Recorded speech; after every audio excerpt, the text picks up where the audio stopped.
Dan Brownstone. I'm a board member with the Illinois Symphony Orchestra. I'm here with Andrew Sewell, who is one of the 5 conductor candidates for the ISO. He's going to be joining us the end of March for a really fantastic concert at the BCPA and in the Sangamon Auditorium. I just wanted to give him a chance to sort of introduce himself and talk a little bit about where he's from and what he does, and then we'll talk about the concert. So Andrew, go ahead and take it away. All right, well, thank you. Yes, hello everyone. My name's Andrew Sewell, and I've been here in the United States now for 23 years. I'm originally from New Zealand, and I came over here in 1988 to go to school at the University of Michigan, where I studied conducting. My career path has taken me to Michigan, Memphis, Tennessee, Toledo, Ohio, and Madison, Wisconsin, and Wichita, Kansas. Right now I'm currently in my 12th season with the Wisconsin Chamber Orchestra, and have also served for 10 years as music director of the Wichita Symphony from 2000 to 2010. The program that you'll be hearing on Friday and Saturday is a program that's been generated by a wonderful soloist, Vadim Gluzman, who's going to be joining the Illinois Symphony and in Brahms' violin concerto.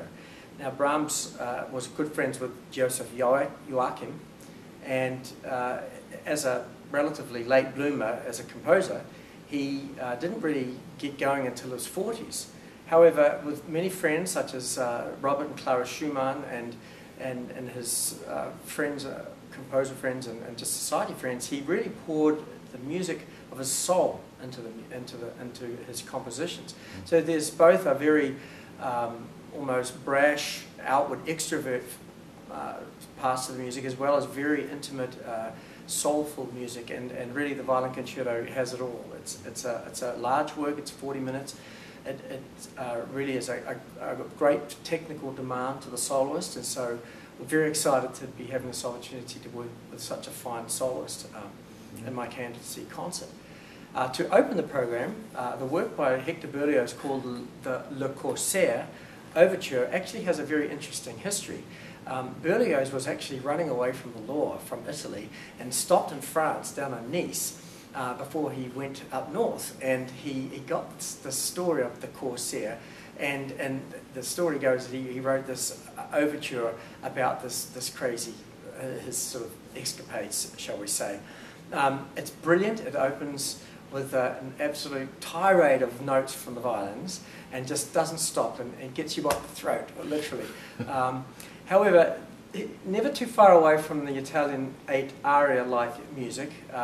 We no sooner have a great flourish of music, and then there's a beautiful soulful melody, very slow, and then gradually it all picks up again, and then the furore happens again, and we finish the overture. So I think it's a great opening to this program. And then in the second half, we'll be performing Shostakovich's Symphony No. 1. Dmitri Shostakovich wrote this in 1925. He was still but a man of 19, and it really shows his incredible virtuosity as a composer. He was very capable. He was in the roaring 20s, 1925, so experimentation was not yet frowned upon. It came later, about 10 years later, when he sort of butted heads with the authorities, with Stalin and his later symphonies. But this first stab at it really captured the imagination of his audience, and you can really see what an incredible future he would have. The first movement has sort of a stop-start approach, and really is almost intoxicating in the way it sort of stealthily works its way up to climaxes and then sort of backs off again. So he actually quoted from the symphony in later works and was constantly kind of revisiting the themes that he developed in this first symphony. So I think the audience is going to be in for a real treat. He was also notorious in later years for sort of spelling out some of his name in That's his right. music. So That's I don't right. think he did that in the first one, though. No, well, no, not entirely, Yeah. but yes, the D.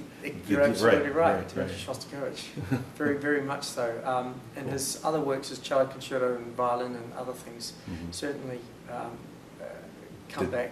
Yeah.